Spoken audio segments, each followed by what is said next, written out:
Hello friends, welcome to my channel.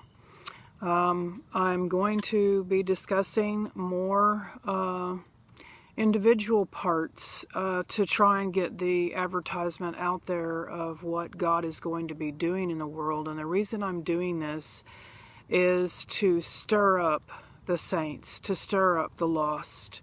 We need to get busy. They need to get saved, and we need to be serving the Lord in places all around our homes. This ministry is so easy. The Lord has clearly said in His Word that we can take up all things through Christ, which strengthens us. This ministry is not hard. It is easy. And you don't even have to know how to talk to someone about Christ. All you have to do is just make some invitations, go post them in the marketplace, do like I did yesterday. I prayed and prayed for the Lord to stop the rain at the grocery store in Tomball, Texas, and it wasn't His will. So He put His thoughts in my thoughts, and it was like, you go in the grocery store, you look for high-selling items, and all the invitations that you have ready in your bag, go tape and stick them. So I started in the restroom. I headed to the paper towel and toilet paper section because that's one of the highest selling places in the whole store. I know there are other areas. I would be sensitive when you do hang or do these in the marketplace on a rainy day. Make sure you don't hang them over the barcodes. Hang them in an area where they can be seen by the customer, but preferably on the back side so you don't get in trouble, so you don't get caught. And we're going to have to work undercover for the Lord. We've got to get these people waking up. We have to stir them before great things begin to happen, and we have no communication to them whatsoever, and they die. And they die without Christ. You and I both know they go to hell. Okay, God's word is clear that if anyone wants to go to heaven, they must come through the Lord Jesus Christ, God's Son. God says in John 3:16, "For God so loved the world that He gave His only begotten Son, that whosoever shall believeth in Him shall have eternal life."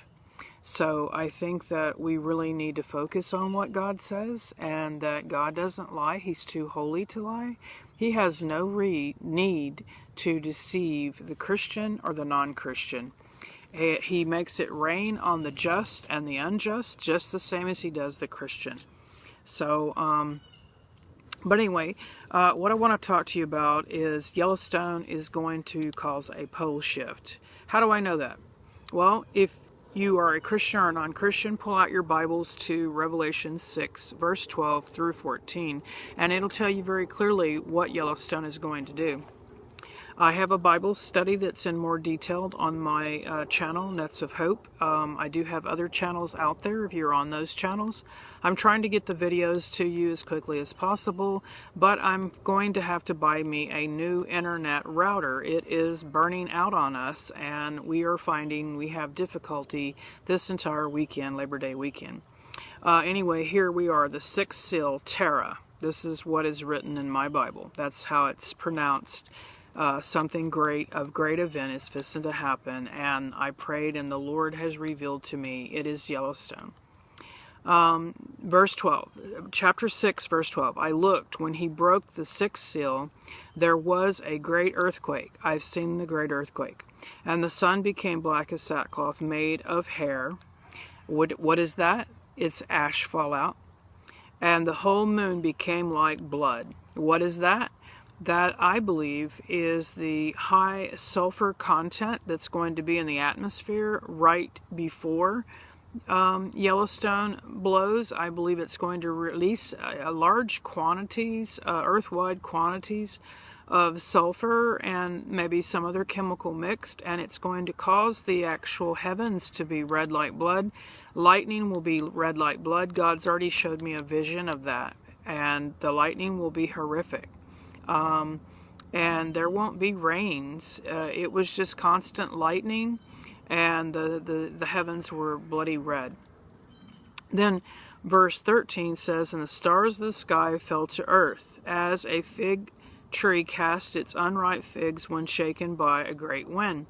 Then verse 14 says, "The sky was split apart like a scroll." That's going to be a big explosion, guys. That's what God is saying. It's going to be a terrible explosion. Okay, and then it says, so the skies, when the sky was split apart like a scroll when it is rolled up, and every mountain and every island were moved out of their places. Now let me stop there. I need to shut my Bible.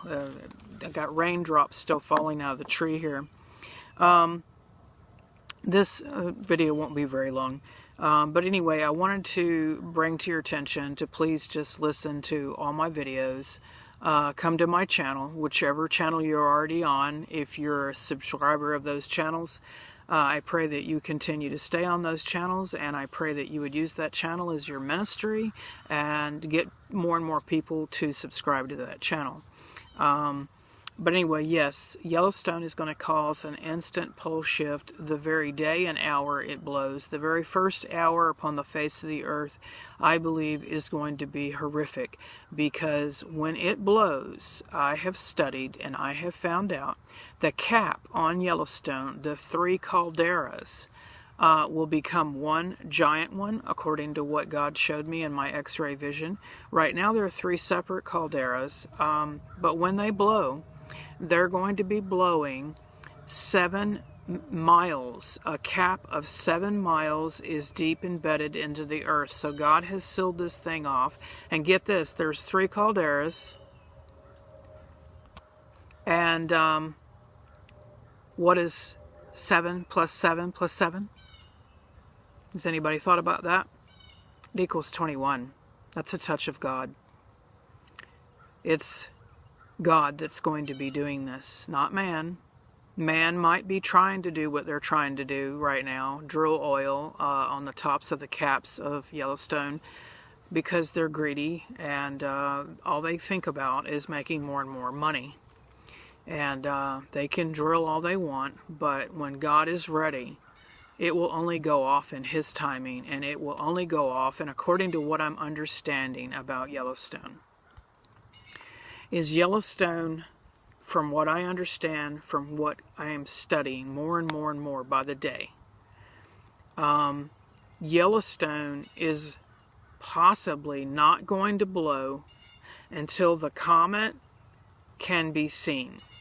And I believe that it's not going to blow until the comet is very, very close to Earth and we can see it day and night like a planet as we're in orbit. Certain people, certain times of the day will see it at night. Certain people, certain times of the day will see it during the day as the Earth spins around. These will be the days of Noah when these days come. Now then, yes, on August the 15th, God spoke, the Holy Spirit spoke to me, and He said, in a few days, there will be an explosion. I prayed because I had war break out in my home that Saturday morning before I went to the library to go do some recordings. And I prayed, and a couple of days later, I needed to know from the Lord, was that physical war in my house? Was that the explosion? Because I had been fasting and praying about my mom and about the things with Yellowstone that we were all concerned about. And I had been fasting for quite some time at that point. And within, I want to say within 48 hours, I'm not for sure, exactly perfect for sure, but I'm just guess estimating, within 48 hours, He showed me that before Yellowstone comes, the heavens will be red like blood and lightning will be severe, and it will be like that day and night. He also showed me, that was when He showed me the X-ray vision of underground of Yellowstone, and that the lava is sitting at the bottom of Yellowstone, and I believe that happens to be the ring of fire. What I saw was lava, and it was like sitting at a gate down deep inside the earth, and something was stopping it from coming up. And so then that's when God led me to a video on YouTube Dr. Sean Frost. I had told you guys about it. There's a solid red United States. Now, if you listen to the first part of that, it's actually, I believe, a video clip, but then he gives more details towards the end that they're drilling for oil over there, and 11 of the oil well workers are killed. Anyway, the information that he gives on that video leads me to more information as to what God is helping me to understand, and it's not going to be a good day. No one knows if the rapture will happen at the same time. No one knows. I am going to have a Bible study of a mystery that God has had me find, and I've been praying about it. I'm not too sure about it, but maybe some of you have got insight, and as I share it with you, maybe we can all comment back and forth, and you can share with what maybe God has showed you. But I'm starting to find out with the book of Revelations that the book of Revelations is actually going to happen in seasons. The back of the book is happening at the same time. Revelation 6 is starting the same time, Revelation 7 starting, 8, 9, and so on, until they meet up with Revelations 12, and then it's a done deal. It's all finished. It's all over with. And at that point, the Antichrist will have been tossed into the lake of fire and brimstone for 1,000 years. So what I'm finding is all of this is, there's no telling how long Revelation 6 will actually go on. It could go on for months before Revelation 7 comes. No one knows the day and hour. God said that very clearly. But what we must be doing is we must be serving. He knows all of you that are just listening to me as I'm encouraging you as I came forth and I did a Table Talk revival. I've been encouraging you from day one. I've been encouraging all these churches that I'm tagging. He knows every one of them that are being attentive, every one of them that are getting up and trying to do a ministry, and you're doing something versus nothing. Please don't be one of those that are just listeners and you're not a doer. Please don't do that.